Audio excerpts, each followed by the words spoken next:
Bien, IDESA, del cual es titular Jorge Colín, economista, y ya va a charlar con nosotros, ha publicado un informe con respecto al tema de la deuda del Banco Central de la República Argentina, basándose en que el déficit fiscal se aproximó al 5%, que esto fue sustituido por emisión monetaria, que la emisión monetaria se transformaron en LELIQ, que la emisión monetaria no es aceptada por la gente, se transformó en LELIQ y pases que derivan de alguna manera en altas tasas de interés que significan impactar en la deuda del Banco Central, duplicándola, como dice Colina. Jorge, ¿qué tal? ¿Cómo le va? ¿Qué dice? ¿Qué tal? Buenas tardes, ¿cómo le va? Bien, acá estamos con el doctor Alfredo Blanco, vamos a conversar con usted, vamos a charlar sobre este tema. ¿Cómo ubica, digamos, estos números? La Argentina, a grandes rasgos, lo que tiene es un déficit fiscal del gobierno nacional del 5% del PBI. Este número era un 4%, algo menos, un 3,8% cuando el actual gobierno asumió en el 2019. Ahora, pareciera que no es mucho lo que aumentó, de 4 a 5%. El punto es que el Estado Nacional ya no tiene financiamiento. Lo que es el mercado de títulos públicos ya no le prestan más plata fresca. Lo que hacen es renovarles los vencimientos, fundamentalmente el mercado financiero local. Y luego el déficit fiscal se financia enteramente con emisión. De hecho, la plata que el Banco Central le mandó al Tesoro en el año 2021 sumaron más de 2 billones de pesos. Eso es 5% del PBI. No por casualidad, es un porcentaje equivalente al déficit fiscal. Digamos, este déficit fiscal impacta en la deuda del Banco Central. Claro, porque luego esa emisión se va a inflación y también presiona sobre el dólar. Entonces, la forma que el Banco Central tiene para que no vaya, la plata que la gente no quiere traer al bolsillo, no se vaya a inflación y al dólar, es vendiéndole LELIQs y pases a los bancos privados, a los bancos comerciales, para que ellos lo coloquen como plazo fijo. Entonces, la gente, al tener el plazo fijo, y fundamentalmente las empresas, al tener el plazo fijo, no gastan esos pesos excedentes y entonces contiene la presión de la emisión sobre la inflación y fundamentalmente sobre todo lo paralelo. Entonces, pero esto se va agotando, digamos, porque ya incluso las LELIQs y los pases ya sobrepasaron a la cantidad de plazos fijos que hay. Entonces es como que el Banco Central ahora tiene que hacer más atractivo el plazo fijo y por eso es que el 6 de enero aumentó la tasa de interés de la política monetaria, que vendría a ser la tasa de referencia del Banco Central, la llevó desde el 45% anual al 48%, para ver si logra más plazos fijos que se traduzcan en LELIQs y pases, de forma tal de que estas LELIQs y pases absorban los pesos excedentes de la emisión y no se vayan tanto a la inflación y al dólar. Pero es una situación muy, muy delicada ya. O sea, hay que empezar a pensar que hay que equilibrar las cuentas públicas. Esta situación así no es sostenible. Una pregunta. El aumento de la tasa de la política monetaria que dispuso el Central en enero, ¿hasta qué punto no es digamos, inconsistente con la idea del gobierno de no tomar medidas que puedan significar desacelerar la recuperación? ¿O todavía el hecho de que tengamos una inflación esperada tan alta da margen para que se pueda seguir aumentando un poquito la tasa de política monetaria? Es inconsistente como concepto, en definitiva, es decir, nosotros no queremos sacrificar actividad económica y entonces proponemos que haya más consumo. Ahora, si por otro lado hay que subir la tasa de interés para que ese mayor consumo no se vaya a inflación, es un poco como el perro que se persigue la cola. Por un lado quiero que haya consumo para que haya reactivación, por el otro lado no quiero que haya consumo para que no se vaya a inflación. Entonces, es por eso que en el fondo es inconsistente. Lo que usted decía es cierto, si estamos con una inflación por arriba del 50, haber aumentado la tasa al 48 todavía es una tasa de interés real negativa, habría un espacio más para aumentar la tasa de interés. Pero el esquema conceptualmente es inconsistente. Ahora, Jorge, se emitió moneda, se tiró al mercado, se reabsorbió eso con las LELIQ las LELIQ las tienen los bancos, se paga una tasa de interés alta con respecto a eso, se emite para pagar la tasa de interés. Es un circuito vicioso. La pregunta es, ¿cómo se esteriliza todo esto? ¿De qué manera? ¿Emitiendo letras? ¿Bancarizando de alguna manera las letras a través de los bancos? Digamos, letras hoy se emite digamos, en el mercado voluntario solo para renovar vencimientos de deuda. No hay letras para tener fondos frescos, hablando del Estado, ¿no? Sí. Ahora, si uno ya empieza a pensar de que hay que poner letras en los bancos, eso ya deja de ser voluntario y pasa a ser forzado.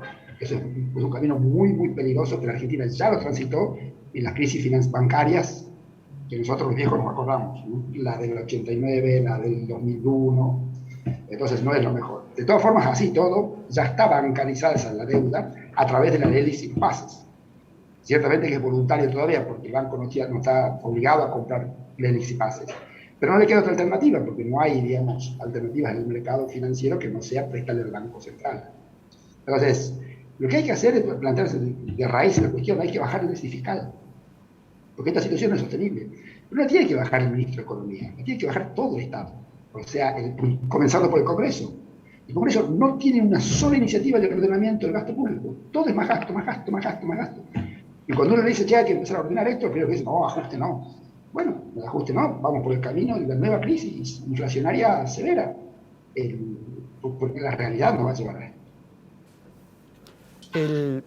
Digamos, la reducción del déficit fiscal, en particular la reducción del gasto público, suele ser compleja porque tiene inflexibilidades. Suponiendo que Argentina logre acordar con el fondo un sendero fiscal razonable que implique ir reduciendo el déficit fiscal, ¿hasta que eso ocurre? ¿Es factible pensar que en lugar de insistir con los instrumentos estos para esterilizar dinero, como son las LELIQ o los pases, que se opte por algo que alguna experiencia se hizo, que es colocar letras del Tesoro? Hay que recuperar la confianza del mercado privado. Es decir, los inversores privados van a decir, vamos a comprar letras del Tesoro, no a corto plazo, sino a largo plazo, a 2, 3, 4 años, en la medida que creamos en el plan de reducción del déficit fiscal. Si lo creemos, prestamos. Si no, no. Y ahí está el punto. Entonces, es más, hasta se puede llegar a dar la paradoja de que el Fondo Monetario Internacional, por una actitud política, le acepte un plan de reducción del déficit fiscal al gobierno nacional y el mercado no lo crea y no genere la confianza de nuevo. Con lo cual, ese plan va a quedar en la nada. Va a servir simplemente para no tener que pagarle al fondo, pero no para recuperar capacidad de financiamiento del sector público a fin de ordenar las cuentas públicas. Jorge, ¿hay acuerdo con el fondo? Y le agrego, ¿quiere el gobierno definitivamente arreglar con el fondo? Yo creo que sí, quiere. El tema es que quiere que sea fácil. Y bueno, no es fácil. Es como diciendo, yo quiero pagar, pero la verdad es que no quisiera hacer un sacrificio muy grande por pagar. Dame más tiempo, dame mucho tiempo. Y bueno, el fondo está dubitativo. No dice ni si no, simplemente, bueno, por lo menos tráeme algo más concreto de cómo pensás a bajar el déficit. Esto de algo más concreto no está en ningún lado. El ministro de Economía dijo que hay desacuerdos con el timing. El timing es que los dos están de acuerdo en bajar el déficit fiscal, solo que el gobierno nacional quiere demorar más para bajarlo, mientras el FMI quisiera demorar menos. Pero en los hechos nadie sabe cuál es ese plan. Está solamente esta afirmación de que habría una diferencia en el cronograma de disminución del déficit fiscal, pero nadie sabe en qué consiste el programa de disminución del déficit fiscal. Por eso es que la negociación está tan estancada. Entonces, yo creo que el FMI no es que está en una posición draconiana, simplemente está preguntando, decime cómo vas a bajar el déficit fiscal, y el gobierno no se anima, porque si llega a decir algo, lo van a acusar de ajuste, algo que ellos acusaron al gobierno anterior. Alfredo. Sí, una pregunta. Si el escenario fuera que no se acuerda con el fondo, como hay de hecho algunos miembros del gobierno nacional que lo han expresado públicamente, Lozano, por ejemplo, dice, fracasó esto. ¿Cuál es el escenario que ves más probable para la economía argentina, bajo el supuesto que después de transcurrido un tiempo quede definido que Argentina defaulteó la deuda con el fondo, ¿no? Digamos, desde el punto de vista del FMI, no pasa nada, o sea, no nos van a invadir. No pagamos, está impaga la deuda. El punto es que el Banco Mundial, el Banco Interamericano de Desarrollo, la CAFI, que son otros organismos internacionales que dan préstamos de desarrollo, tienen prohibido darle préstamo a un país que esté en irregularidad con el fondo. Entonces el Estado Nacional se quedaría digamos, no podría aumentar su deuda con fondos de desarrollo, con el Banco Mundial, con el BID, con todos ellos. Y por otro lado perjudicaría a las empresas privadas. Las empresas privadas se les encarecería muchísimo el crédito, como para hacerles, por ejemplo, vaca muerta o industria automotriz, y no podría tomar deuda del exterior, o se le iría muy complicado tomarla. El escenario ya es conocido para Argentina, el escenario de la década del 80. En la década del 80 nadie nos vino a invadir porque no le pagábamos el FMI, pero veíamos que la economía caía cuesta abajo, en una decadencia total por falta de financiamiento, incluso de las grandes empresas privadas, que se financiaban con pesos propios, pues no había forma de acceder al financiamiento internacional. Y no hay país que pueda desarrollarse, país de ingreso medio, que pueda desarrollarse sin financiamiento internacional. Privado, ¿no? No solamente público, como debería ser FMI y Banco Mundial, sino tenemos que las empresas se financien en el mercado de capitales privados. Jorge, ¿quién puede llegar a invertir en la Argentina con esta política agresiva sobre la institucionalidad del país, habida cuenta de una marcha contra la Corte, una marcha a favor y en contra de la Corte, es decir, instituciones que no responden a sus mandatos naturales, es decir, una liviandad total y excesos en cuanto a abusos de autoridad en distintos estamentos del Estado? ¿Quién puede invertir en la Argentina? Muy poco. La verdad que las empresas vienen, escuchan, se fijan, y luego si traen algo de plata es muy mínimo.